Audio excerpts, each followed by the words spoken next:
Hi guys, காலையில் இன்றைக்கி எங்கே வந்திருக்கோன்னா சந்தைக்கு தான். நேற்று நைட்டு அம்மா சொல்லிட்டாங்க வீட்டுக்கு கொஞ்சம் காய்கறியெல்லாம் வாங்க வேண்டியது இருக்குது அப்படின்னு.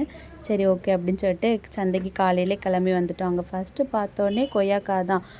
சரி ஓகே அப்படின்னு சொல்லிட்டு எப்போ வந்தாலும் அங்கே கொய்யாக்காய் வாங்குவோம் அப்படின்னு சொல்லிட்டு கொய்யாக்காய் வாங்கிட்டு வீட்டுக்கு தேவையான காய்கறி, தக்காளி, பல்லாரி அப்படின்னு சொல்லிட்டு எல்லா காய்கறியும் வாங்கிட்டு அப்படி கிளம்பிடலான் இருக்கும்போது அங்கே மீன் சந்தை வேற கூடியிருந்தேன். அம்மா சொல்லிச்சு மீனெல்லாம் நல்லா ஃப்ரெஷ்ஷாக இருக்குது, மீன் வாங்கிடலாம் அப்படின்ட்டாங்க. சரி ஓகேன்னு சொல்லிட்டு மீனை வாங்கிட்டு அப்படியே வீட்டுக்கு வந்துட்டோம். வீட்டுக்கு வந்த பிறகு எல்லா காய்கறியும் தனித்தனியாக பாக்ஸில் வச்சு ஃப்ரிட்ஜில் வச்சுரு அப்படின்ட்டாங்க அம்மாவும். அதையும் தனித்தனியாக பிரித்து பாக்ஸில் வச்சு ஃப்ரிட்ஜில் வச்சுட்டு வைக்கும்போதே எனக்கு கொய்யாக்காய் பார்த்தோன்னா கொய்யாக்காவை கட் பண்ணி சாப்பிடணுன்னு ஒரு ஆசை வந்துட்டு.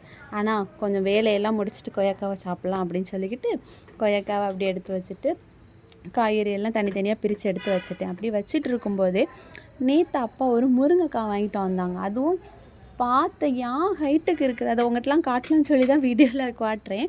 என் ஹைட்டுக்கு இருக்குது பாருங்களாம், என்ன பெருசு, அதுவும் குண்டாக இருந்துச்சு. சரி ஓகே, அதை இன்றைக்கி சமையலுக்கு எடுக்கலான்னு பார்த்து கட் பண்ணுன்னா அம்மா சொல்லிச்சு அது முத்தி போச்சு, சமையலுக்கு வேண்டாம் அப்படின்ட்டாங்க. சரி ஓகே அப்படின்னு சொல்லிக்கிட்டு வேறு ஒரு முருங்கைக்காய் இருந்துச்சு, அதை போட்டுட்டு அப்படி தேவையான காய்கறியெல்லாம் கட் பண்ணி மீன் குழம்புக்கு தேவையான மசாலாலாம் போட்டு அம்மாவும் ரெடி பண்ணிட்டாங்க.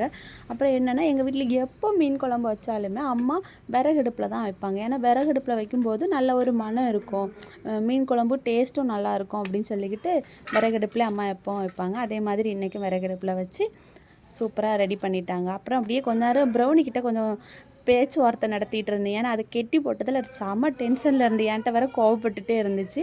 அப்புறம் அதுகிட்ட அப்படியே கொஞ்ச நேரம் பேசிக்கிட்டு வீட்டுக்குள்ளே வந்தால் கொய்யாக்காய் கட் பண்ணி சாப்பிட்லான்னு சொல்லிட்டு கொய்யாக்காவை கட் பண்ணி சாப்பிட்டேன். சாப்பிட்டுட்டு இருக்கும்போது என் தம்பி வேற உள்ளே வந்துட்டான். பார்க்க தான் அவன் என்னை விட ஹைட்டாக இருப்பான், ஆனால் பெரியவன்லாம் இல்லை, என் குட்டி தம்பி தான். அப்படியே இன்றைக்கி லஞ்சு என்ன சாப்பிட்டேன்னா சோறும் மீன் குழம்பும் வச்சு இன்றைக்கி லஞ்சு சூப்பராக முடிச்சாச்சு. இன்றைக்கி டே சூப்பராக போச்சு. சரி காய்ஸ், நெக்ஸ்ட் வீடியோவில் பார்க்கலாம். பாய். அப்படியே நம்ம சேனலை சப்ஸ்கிரைப் பண்ணிடுங்க.